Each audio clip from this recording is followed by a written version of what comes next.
अपने गुरु भैया से ये मत पूछिए कि भैया फोर्थ वीडियो सेम शर्ट में क्यों बना रहे हैं, बल्कि ये पूछिए कि भैया एवरेज बच्चे को एवरेज क्या बनाता है और एक टॉपर बच्चे को टॉपर क्या बनाता है। वो क्या ऐसे पॉइंट्स है, वो क्या ऐसे सीक्रेट्स है जो टॉपर फॉलो करते हैं लेकिन हमें नहीं बताते। चलिए आज की वीडियो में सीधा सीधा एक्सपोज करते हैं ह्यूमैनिटीज स्ट्रीम के हर एक टॉपर को।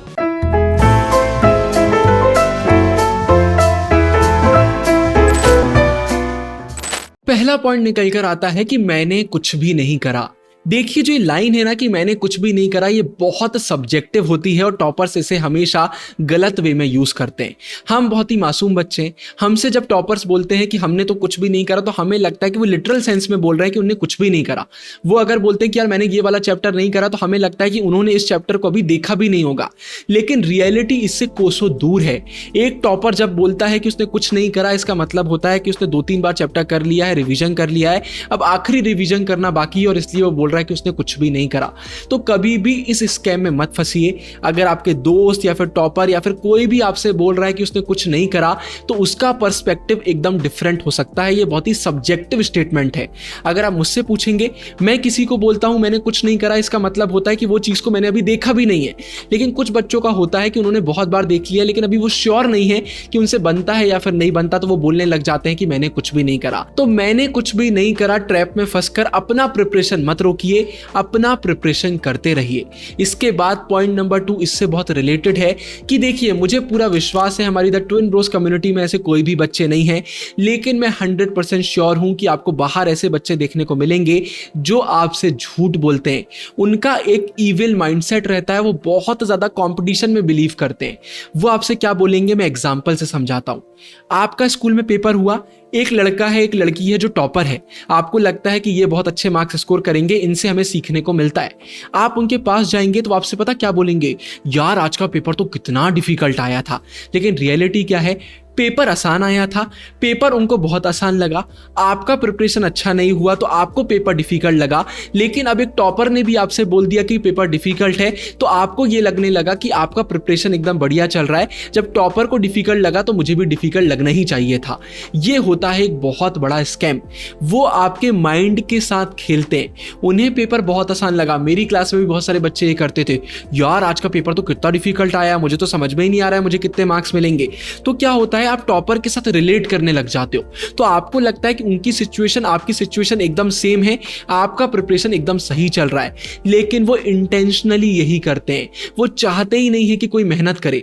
अगर वो बोल देंगे कि पेपर बहुत आसान था, मुझे तो फुल मार्क्स मिलने वाले हैं, तो आपको पता चल जाएगा कि उनका प्रिपरेशन बहुत अच्छे से चल रहा है और आप भी मेहनत करने लग जाएंगे। तो दुनिया में बहुत सारे ऐसे लोग हैं जो बहुत ज्यादा कॉम्पिटिटिव हैं और वो नहीं चाहते कि कोई भी उन्हें कॉम्पिटिशन दे। तो कभी भी किसी को पूरा विश्वास करके नहीं सुनना चाहिए, अपनी खुद की बुद्धि यूज करना चाहिए। इसके बाद पॉइंट नंबर 3, टॉपर्स हमेशा सैक्रिफाइसेस करते हैं। और यहां पर मैं सिर्फ मटेरियलिस्टिक सैक्रिफाइसेस की बात नहीं कर रहा हूं कि आपने इंस्टाग्राम बंद कर दिया, व्हाट्सएप बंद कर दिया। सैक्रिफाइसेस 2 तरीके के होते हैं। पहला तो यही हो गया कि अगर आप टाइम वेस्ट कर रहे हैं तो उसे आपको रोकना पड़ेगा। कोई भी टॉपर इस समय आपको टाइम वेस्ट करता हुआ नहीं दिख रहा होगा। लेकिन दूसरे टाइप का भी सैक्रिफाइस होता है और वो होता है स्मार्ट वर्क करना। अगर आपका कल पेपर है तो एक टॉपर को पता होता है कौन से टॉपिक्स है जहां पर मुझे ज्यादा टाइम अलॉट करना है और कौन से टॉपिक्स है जहां पर मुझे ज्यादा मेहनत नहीं करना। आपको भी यही करना होगा, आपको टाइम के हिसाब से मेहनत करना होगा। हर एक चीज को आप पूरा टाइम नहीं दे सकते। वो टॉपिक जो सबसे इंपॉर्टेंट है, वो टॉपिक जो अभी आपको डिफिकल्ट लगते हैं, उन्हें आपको ज्यादा टाइम देना चाहिए। रिवीजन भी आपको स्मार्ट वे में करना चाहिए। मैंने आपको रिवीजन वाली वीडियो में बताया था, अभी तक नहीं देखी तो आई बटन में डाल दूंगा, कि आपको एंकर पॉइंट्स बनाना चाहिए। एक टॉपिक अगर आप पढ़ रहे हैं तो पॉइंट्स बना लीजिए, बाद में रिवीजन करने में आपको आसानी जाएगी। टॉपर्स यही करते हैं, वो सैक्रिफाइस करते हैं, वो कोई भी फालतू काम नहीं करते, वो फालतू मेहनत नहीं करते। अगर आप सैक्रिफाइसेस नहीं करेंगे तो बाद में दिक्कत होगी। If you don't sacrifice for what you want becomes the sacrifice. इस कोट को हमेशा याद रखिए। इसके बाद अगला पॉइंट निकल कर आता है कि आपने बहुत बार सुना होगा, इग्नोरेंस इज अ ब्लिस। इससे वाहियात स्टेटमेंट मैंने नहीं सुना। ये डरपोकों की लाइन होती है कि मुझे अगर किसी चीज के बारे में पता ही नहीं रहेगा तो मैं हैप्पी रहूंगा। मैं आपको एग्जांपल से समझाता हूं। आपने एक लाइन बार बार सुनी होगी कि होशियार लोगों के पास, या वो लोग जिंदगी में जो कुछ अच्छा कर रहे हैं उनके पास बैठने से ही हम बहुत कुछ सीख जाते हैं, उनसे बात करना जरूरी नहीं होता। ये लाइन बहुत वैलिड है। आप क्या करते हैं, मैं बोलता हूं आपका सिलेबस 50% हुआ है, आपके बाजू में 4 लोग हैं जिनका पूरा सिलेबस हो गया, वो रिवीजन कर रहे हैं, आप उनके पास जाकर नहीं बैठेंगे क्योंकि आप डर जाएंगे। आप बोलेंगे कि उनके पास बैठकर मुझे अजीब लगने लगेगा क्योंकि मैं उनसे रिलेट नहीं कर पाऊंगी या रिलेट नहीं कर पाऊंगा। इसी को बोलते हैं इग्नोरेंस इज अ ब्लिस, कि मुझे पता ही नहीं रहेगा, मुझे पता ही नहीं है मार्केट में कितना कंपटीशन है, लोग क्या कर रहे हैं, तो मुझे तो फर्क ही नहीं पड़ेगा। ये बहुत ही वाहियात स्टेटमेंट है। मेरे पॉइंट को बहुत अच्छे से समझने का ट्राई करिए। जब हम उन लोगों के पास बैठते उठते हैं जो हमसे आगे हैं, तो उनसे हमें जाने अनजाने बहुत कुछ सीखने को मिलता है। एक एग्जांपल देता हूं, हमारा टेलीग्राम है, वहां पर कमेंट सेक्शन ऑन रहता है, बच्चे आपस में बात करते हैं। अब होता यह है, किसी बच्चे ने लिखा कि यार मुझसे ये वाला टॉपिक नहीं बन रहा है, मैं कल से कोशिश कर रहा हूं। तो कई बार एक बच्चा रिप्लाई कर देता है, अरे ये टॉपिक तो डिलीटेड है, क्यों मेहनत कर रहे हो। किसी बच्चे ने लिख दिया मुझसे एमसीक्यूज नहीं बनते, तो 4 बच्चे बता देते हैं, अरे बोर्ड्स में ना एमसीक्यू सीधे सीधे लाइन से आ जाते हैं, अरे क्लास 11th में ना ऐसे प्रिपरेशन करना चाहिए।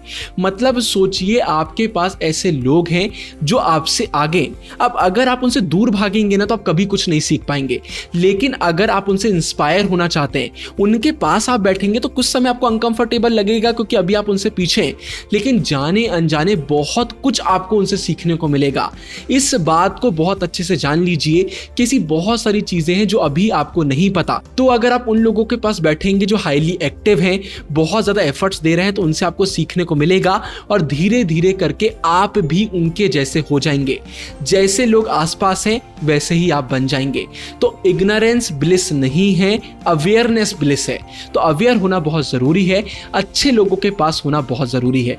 और इसके बाद आखिरी पॉइंट, टॉपर से आपको कभी नहीं बताएंगे, सैंपल पेपर सबसे ज्यादा इंपॉर्टेंट होते हैं। सैंपल पेपर्स हमारा फाइनल स्टेप निकल कर आता है। अगर आप सीधे एग्जाम देने जाएंगे, बहुत सिली मिस्टेक्स आप करेंगे, टाइम मैनेज आप नहीं कर पाएंगे, आंसर फ्रेमिंग आप नहीं कर पाएंगे। लेकिन पहले से अगर आपने सैंपल पेपर्स करे हुए हैं तो टाइम मैनेज आपका होगा, आपका पेपर नहीं छूटेगा, सिली मिस्टेक्स आप नहीं करेंगे, आपको पेपर का पैटर्न पता होगा। तो वो बच्चे, वो टॉपर्स जो आपसे बोल रहे हैं कि उनका सैंपल पेपर्स करने का टाइम नहीं है, वो आपसे झूठ बोल रहे हैं। हर एक टॉपर सैंपल पेपर करता है। सैंपल पेपर पर ऑलरेडी मैंने चैनल पर वीडियो बना दी है, ऊपर एंड स्क्रीन पर आपके लिए डाल रहा हूं कि ह्यूमैनिटीज वालों के लिए बेस्ट सैंपल पेपर्स कौन से रहेंगे। उस वीडियो को जरूर से देख लीजिए। ये वीडियो पसंद आई हो तो वीडियो को लाइक कीजिएगा, चैनल को सब्सक्राइब कीजिएगा, दोस्तों के साथ शेयर करिएगा। मैं मिलता हूं आगे बहुत सारी वीडियोस में। इस वीडियो के लिए इतना ही। साइनिंग ऑफ, गुरु भैया।